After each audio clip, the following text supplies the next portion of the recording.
to get to good data, you have to build trust. The more you force someone to give data, you actually will not know if it is valid or not.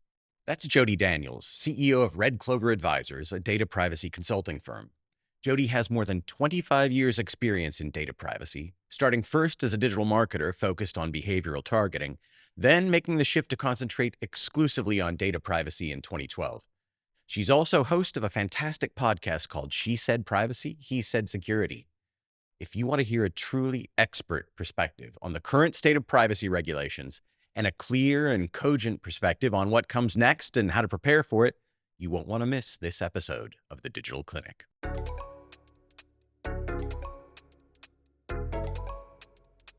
Well, so Jodi, you have a very excellent podcast yourself called She Said Privacy, He Said Security. And I would like to take a page out of your great podcasting book by starting with asking you to tell us a little bit about your career journey. I started off as a financial statement auditor, so it's kind of funny to see how things have come full circle. I paid a lot of attention to business process, but from a financial perspective.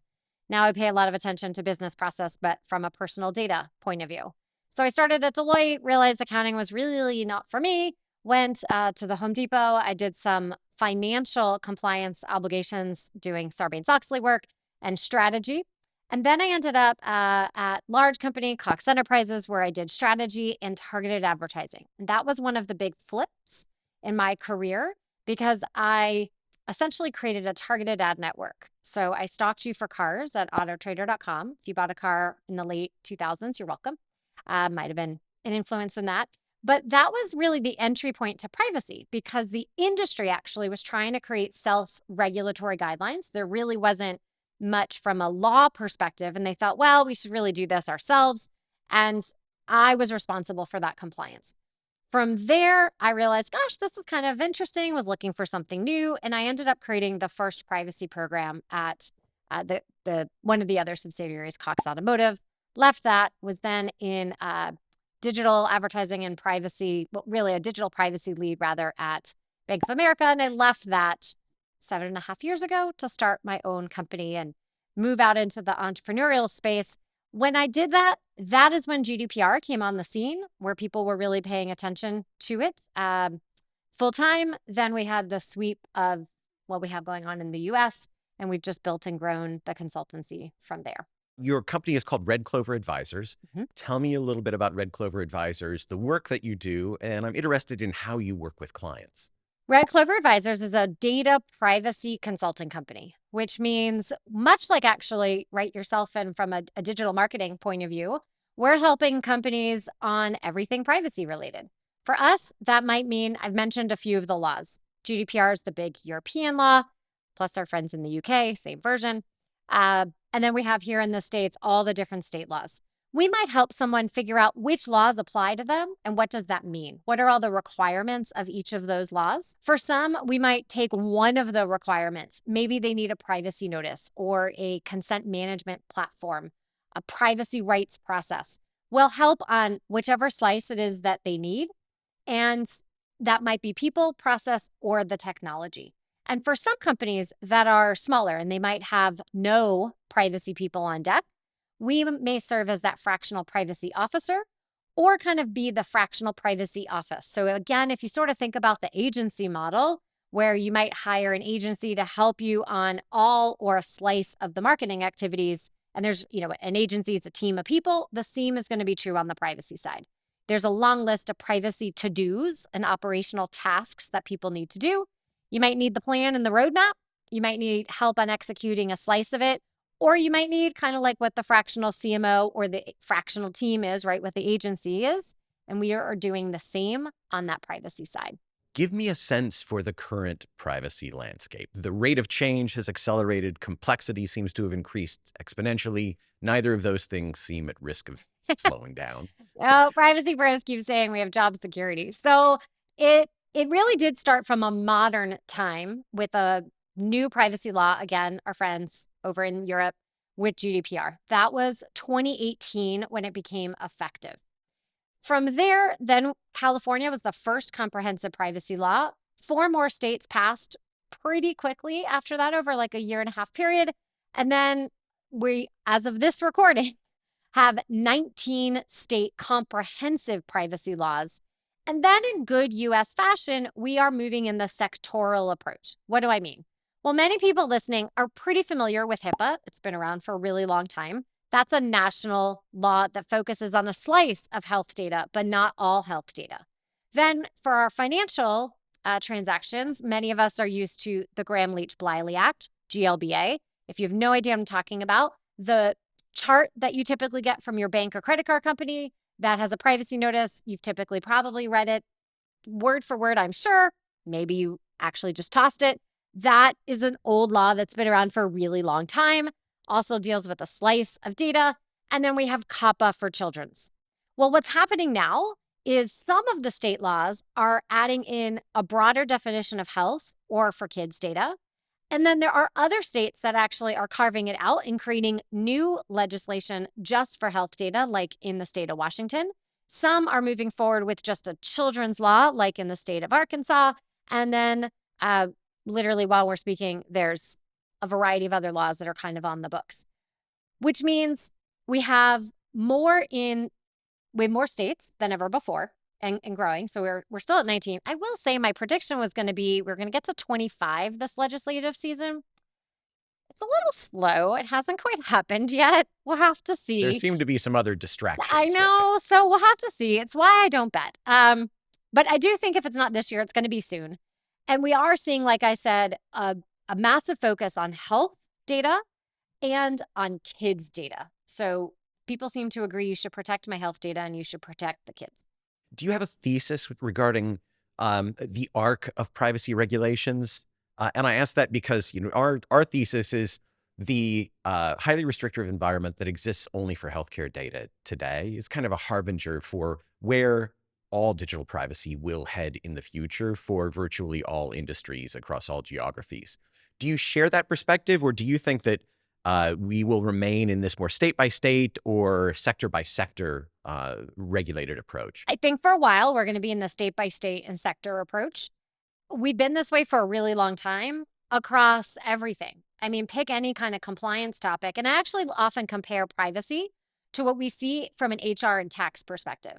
There are some national HR laws, and then there's individual state and sometimes even local laws. We have a national tax obligation, but then you also have state and local.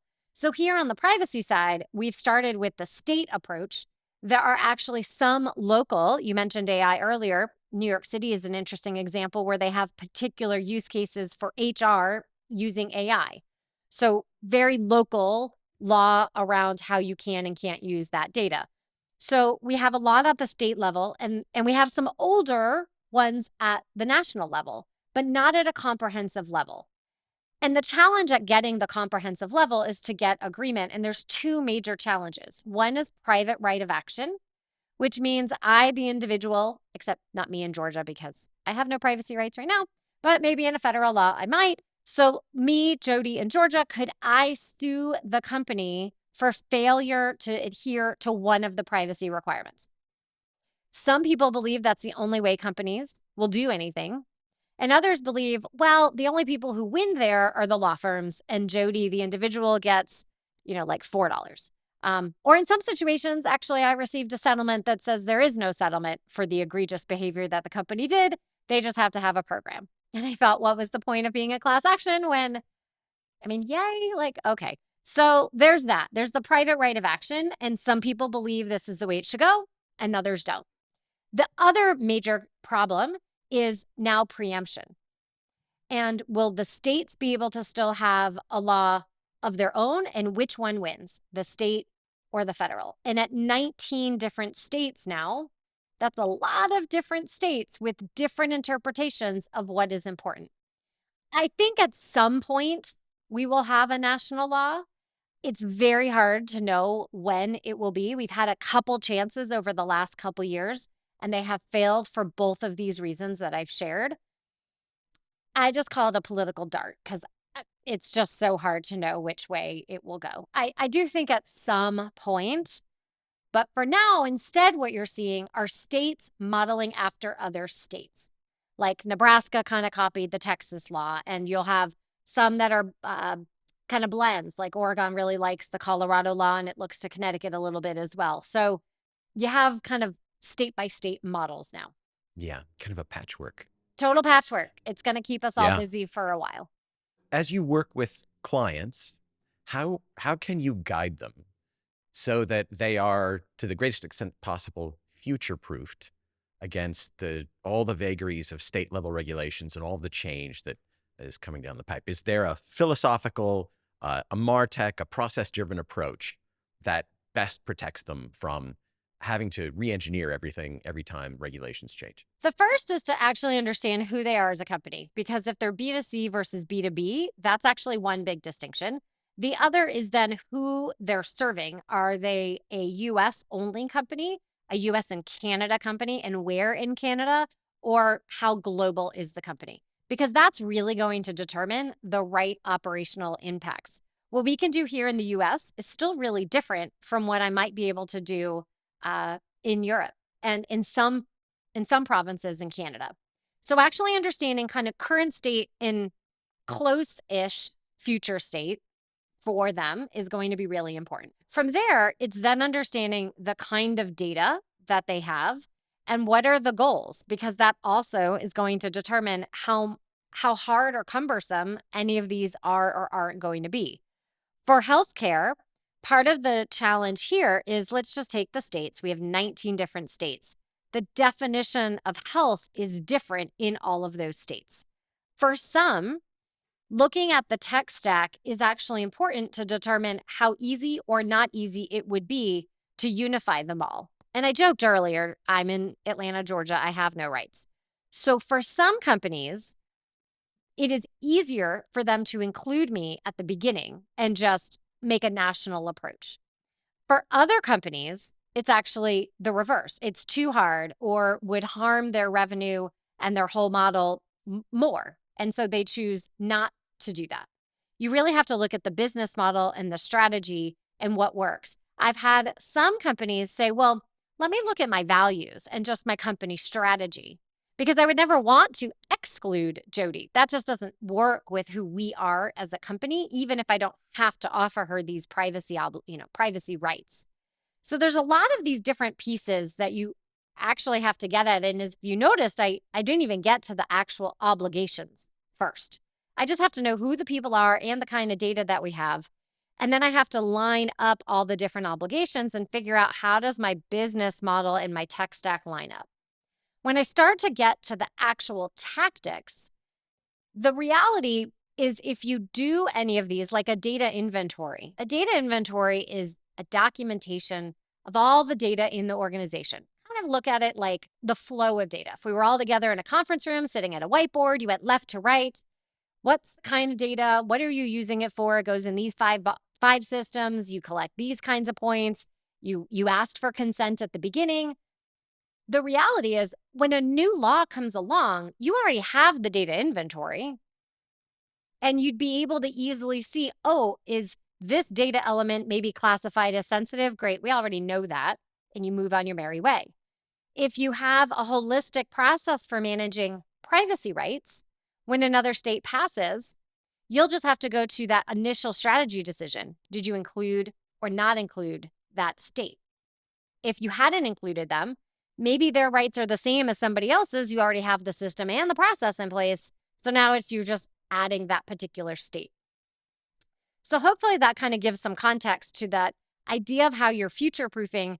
The reality is, there are nuances, and you have to literally look at every single state and what their special nuances are in identifying which laws are in scope for you, your remote, close-ish future plans for growth, so you get the right area, and the operational pieces. Then you can start building the privacy program as you need to, and new states just won't seem that burdensome because you will have already built the foundation. In that answer, I get the sense that there probably is an optimal recipe that, if you could, you would introduce or implement for clients.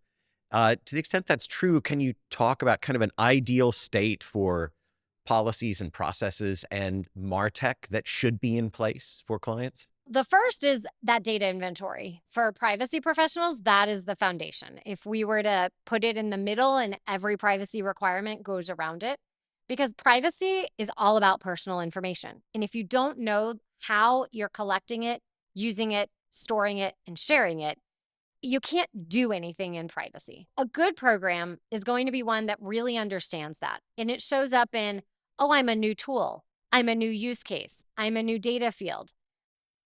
All of that is then captured kind of easily. If I'm a new tool, I have a process over here to vet that tool. Not just from how much does it cost and do I have a contract in place, but part of that contract should be how does it comply with privacy laws? How is that company going to help me with privacy rights? So there's some privacy pieces to vetting that vendor. Now, I have to have privacy rights. Now, some companies might have a lot of privacy rights and some companies might have 3.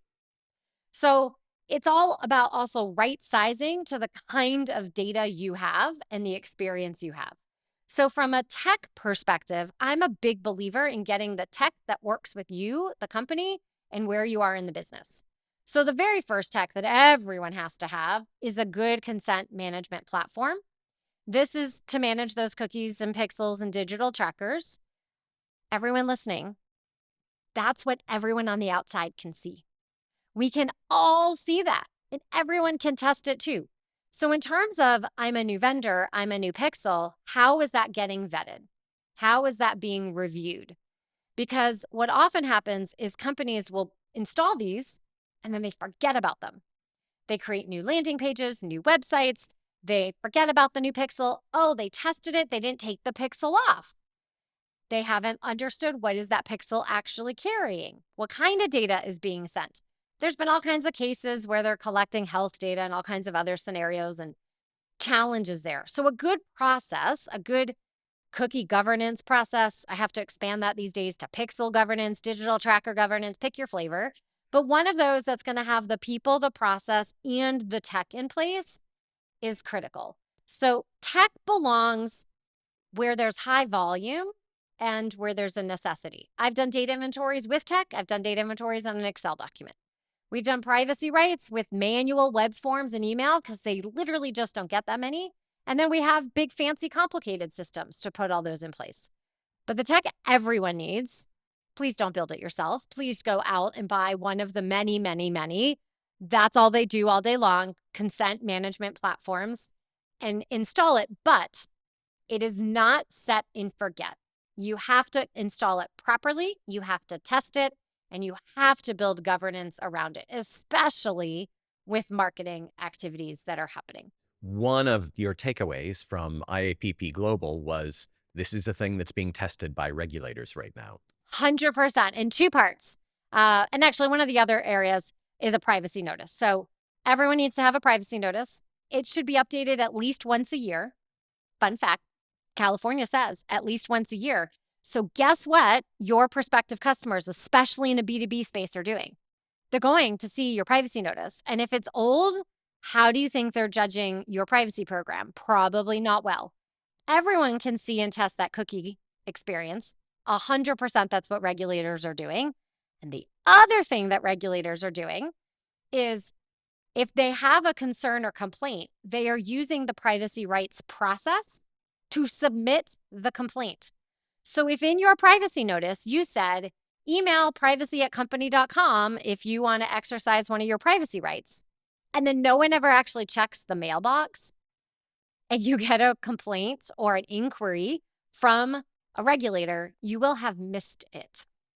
So they are doing that on purpose, brilliant, to test our companies just setting and forgetting, or actually have a human in place to manage the process or a software in place to manage the process. But here's one where there needs to be human intervention because if it gets in the software and then it's ignored, that's not going to work out so well. And I know you mentioned that this is an area where you're unlikely to get grace because you missed it in a mailbox that nobody was paying Oh, attention yes. to. Because Regulators specifically. So I was at the Global Privacy Summit. This is where all of the privacy professionals globally around the world convene and talk all kinds of things privacy. So regulators come to share here's what's on their mind. And they specifically said, we're not going to give you any grace for a situation like that where you just, oops, no one paid attention to the mailbox. Now, if you get it at the beginning and there's a significant amount of effort, someone's on, is out on leave, if there's an extenuating reason where you need to ask for more time, you ask for that in advance with a well thought out reason alongside likely your legal counsel, and they might give you grace. It's not that they're trying to be unreasonable, but if you didn't get it and it's the day before, oops, yeah, that's on you. What, if anything, do you think is broadly misunderstood about privacy regulations and the privacy landscape? I think that they're meant to be gotchas and that it's very much all check the box kind of activities. So I like to get people to realize how did we get here in the first place?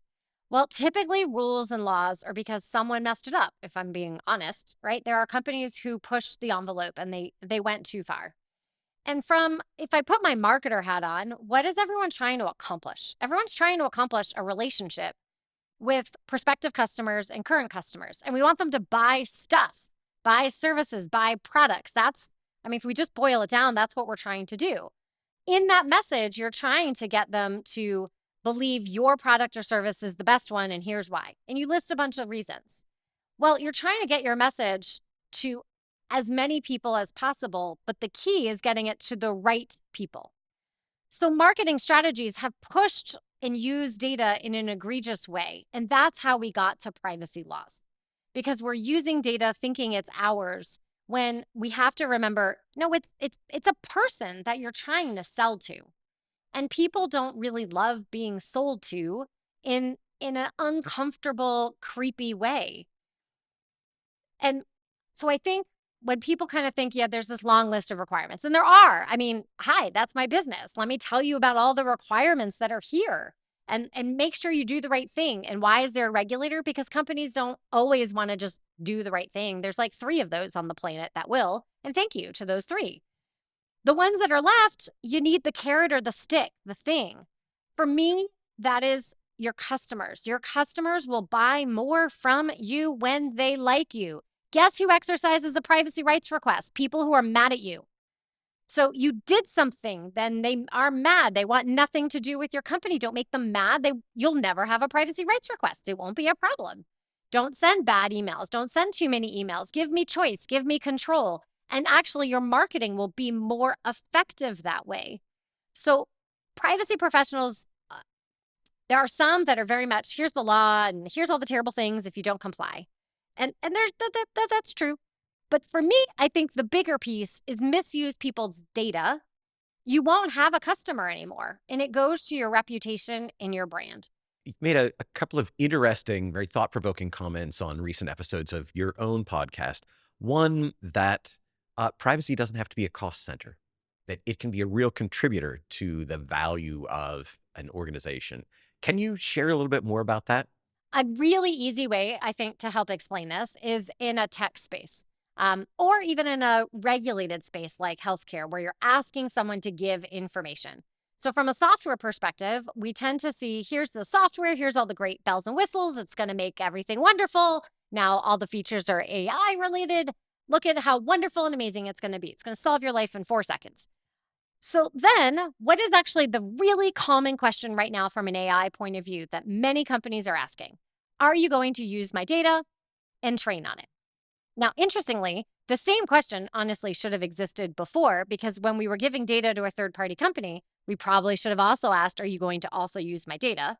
That happens with some really big companies that we might know in a marketing realm. It's Who might be showing having those conversations with judges? And It's showing up yeah. a lot in AI. So what are those companies doing? They are also addressing those points up front and center. They are listing the privacy and security requirements. I see, here's how we comply with GDPR. Here's how we do or do not use your data. They're addressing privacy and security concerns right up front, right after, here's how awesome the product is.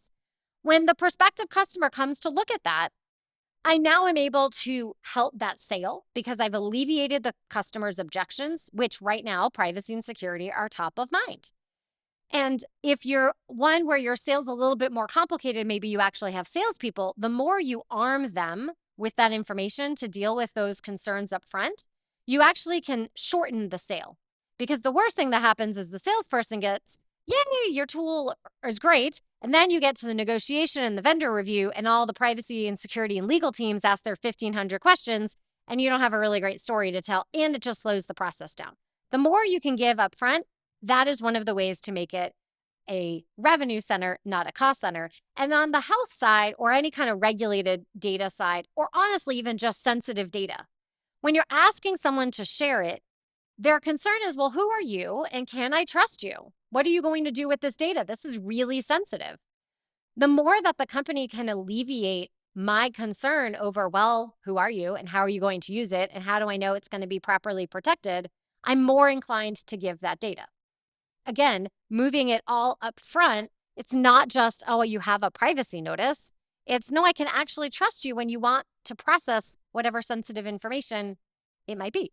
Out of curiosity, are you aware of any studies that test this empirically and contrast an environment in which a high trust environment is created through great data privacy policies, declarations, and information versus the opposite, and whether in fact that high trust environment can be demonstrated to increase conversion, accelerate sale in a way that can be quantified? I would say I typically really like to look at the Pew Research Center, who does a lot of research on privacy and trust and what people are comfortable with and not comfortable with. So they tend to put out, I think it's an annual study, but they have a wide collection of information. And the Ponemon Institute is another one that also puts out a lot of really great information. I also heard you talk about the way that companies have the ability to implement good privacy policies in a manner that doesn't disrupt operational efficiency. That's one of the big concerns that we have as we start to work with particularly larger organizations, that this will be disruptive to everything that matters to them, everything anyone is measured on or bonused on, or that sort of thing. Right. Well, and I think there's different kinds of data and different parts of privacy. If I use maybe like cookie and pixel governance, we're working with a large organization now and trying to set this up. They're kind of at zero and they know they can't move to the most strict ever, so that's going to be very, baby steps to get them there.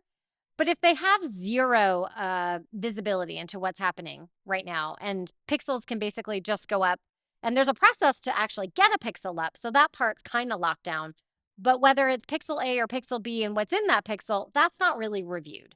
So one of the ways that we've been discussing, how can we operationalize this in a way that doesn't impede the business, but also covers the privacy concerns, is creating kind of the manual of, okay, if it's this kind of pixel, you have to ask these kinds of questions, like what kind of data is it being captured? Who is this vendor? Do they have terms and conditions? Has anyone reviewed them? Will they use this data for a long period of time? What's the process to turn the pixel off so it doesn't just sit here forever and we just keep sending our data to this random third-party company? And kind of ranking them based on risk. So an analytics pixel might be one way, an advertising pixel might be another way. If it's collecting actual, is it retargeting on certain pages? Might it be retargeting on a page that could be deemed sensitive? That might go in a different kind of bucket. Is there anyone responsible for even just knowing what pixels are going to be on the site? Having a regular set of audits. And that, in my mind, is very much dependent on how often the pixels change. Because for some companies, they're changing every month. Maybe you need something every month. For some, you barely are doing anything. Quarterly might be fine, or even semi-annually because it's so the same and static. It's very much finding what's right-sized for you. But I would say a lot of companies work with agencies where the agencies have kind of full cart access to the site, and the company just puts like hands up. That's not my responsibility anymore. And actually, no. As the company, it's 100% your responsibility to manage the agency. And as anyone with an agency, it's also your responsibility to make sure that your companies and clients are a part of the conversation. And finding what does that look like? And again, it goes to how often. Is that a weekly approval, a monthly approval, a list of here's what we've done and here's who we vetted? It has to just work with the business, but that's how you make it. There's a lift at the beginning to put process in place. And then you're able to move forward review an audit, and both sides are happy because the privacy people feel like their concerns are addressed, and the business people feel like it's not every single pixel every single time having to have this multi-week to multi-month review. From our perspective, one of the things that we find is misunderstood when we begin to work with a new client is that good data privacy practices, just by definition, mean less data and less data fidelity. And that's not the case. In fact, we most often can improve fidelity and improve even the amount of data collected. It's just the processes around handling that data, the processes around sharing that data that need to change. And I think that's a worry that people have, and maybe even a reason that some people shy away from embarking on this sort of a privacy first journey in the first place. Has that also been your experience? And I'll give you more context. When we implement, in particular, HIPAA compliant data solutions for our clients, we will use either our own HIPAA compliant data warehouse or establish a data warehouse for them. And we're under BAA with our clients. And so we're able to collect full fidelity data if it's consented collection and offer that data for analysis as long as it is within the organizational infrastructure of the organization. You can't share willy-nilly and you can't activate willy-nilly, but you still get to learn a lot about users and those people who have come to you through various forms of advertising. Has that also been your experience? I think a lot of people do believe I can't use any data and exactly what you've described. What I would say is the laws do say collect the least amount possible for a business purpose. It doesn't mean collect none, it means collect the least amount possible. Now, at the same time, marketers might be known for trying to collect everything under the sun and having no business purpose. It might be, well, it'd be so nice to collect this, and maybe in the future, someday, in some unknown period of time, we might collect it. That's not a privacy first approach. A privacy first approach is, no, here's the data that I need, and here's why I need it. Oh, and by the way, I communicated that in my privacy notice. And in a situation where I need consent, it meets the right definition of consent. Anyone read consent where it's, like 15 lines and 4-point font and you can't read it? That's not consent. Consent where you're not tricked, consent where it makes sense, consent where the person understands and says, okay, and then properly disclosed, you can have that data. In my mind, people consent or people more willingly give data. It doesn't always have to be a consent, but it might be I choose to give the data as the relationship is built on trust. So, people often use kind of the dating marriage analysis when it comes to data. Because when you first meet someone, if you ask them the longest list of questions, that's like the first date. You don't ask all of that. We just got to know each other. I'm willing to give you a little bit. Some people aren't even willing to give name or email or phone because they're so concerned it's going to be tied and built on a profile these days. But okay, you get me warm and fuzzy. You deliver something. I feel good about it. Now you're ready. You want more data from me. If I feel I'm getting something valuable and I trust you and you explain to me what you're going to do, I'm ready to give you the next set of data.